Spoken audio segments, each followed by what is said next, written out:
കാച്ചി മാമ്പഴ പുളിശ്ശേരി ഉണ്ടാക്കിയല്ലോ. ഞാൻ ആദ്യം കൊണ്ട് മാമ്പഴം കട്ട് ചെയ്ത് ഈ ചട്ടിയിലേക്ക് ഇട്ടിട്ടുണ്ട്.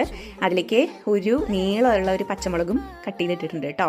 ഇനി ഇതിലേക്ക് നമുക്ക് ഒരു 1/4 ടീസ്പൂൺ മഞ്ഞൾപ്പൊടി ഇടാം.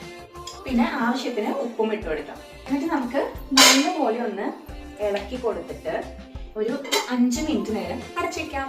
അപ്പോൾ നമ്മുടെ മാമ്പഴം ഏതാണ്ട് വേവാറായിട്ടുണ്ട് കേട്ടോ. അപ്പൊ നമുക്ക് ഇതിലേക്ക് കുറച്ച് ജാഗരി പൗഡർ ഞാൻ എടുത്തിട്ടുണ്ട്. അത് ഇതിലേക്ക് ഇട്ട് കൊടുക്കാം കേട്ടോ. ഇടുമ്പോൾ തന്നെ ഇതിന്റെ കളർ അത്യാവശ്യം നല്ലപോലെ മാറും. ഞാൻ തീ കൂട്ടിയിട്ട് ഓപ്പൺ ആയിട്ട് തിളക്കാനായിട്ട് വെക്കുകയാണ് കേട്ടോ ഇതിന്. ഒപ്പം ഇതിലേക്ക് നമുക്ക് 1 ടീസ്പൂൺ നെയ്യ് ഒന്ന് ഇട്ട് കൊടുക്കാം കേട്ടോ. ഇനി ഇതിലേക്ക് നമുക്ക് വലിയ ടീസ്പൂൺ നാളികേരം, ഒരു നുള്ള ജീരകവും, പിന്നെ ഞാനൊരു 5 മണി കടുകും ഇട്ടിട്ട് ഒന്ന് അരച്ചെടുത്തിട്ടുണ്ട് കേട്ടോ. നല്ല പേസ്റ്റ് പരുവത്തിൽ നമ്മൾ ഇതിനെ അരച്ചെടുക്കണേ. എന്നിട്ട് അതൊരു 2 ടീസ്പൂൺ ആവശ്യത്തിനനുസരിച്ച് നോക്കിയിട്ട് ഇതിലേക്ക് ഇട്ട് കൊടുക്കാം. അത് ഇട്ട് കൊടുത്തു കഴിഞ്ഞാൽ ഒന്ന് നല്ലപോലെ മിക്സ് ആക്കുക.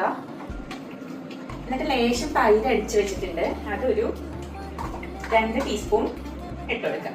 പക്ഷെ നമ്മുടെ ജാഗരി ഇട്ടിട്ടുള്ള കാരണം ഇതൊരു ബ്രൗൺ കളറിലാണ് കേട്ടോ വരുന്നത്. ഇതിലേക്ക് കടുകും മുളകും കുറച്ച് കറിവേപ്പിലയും നെയ്യിൽ വറുത്തിട്ടിട്ടുണ്ട് കേട്ടോ. നമ്മുടെ മാമ്പഴപ്പുളിശ്ശേരി റെഡി.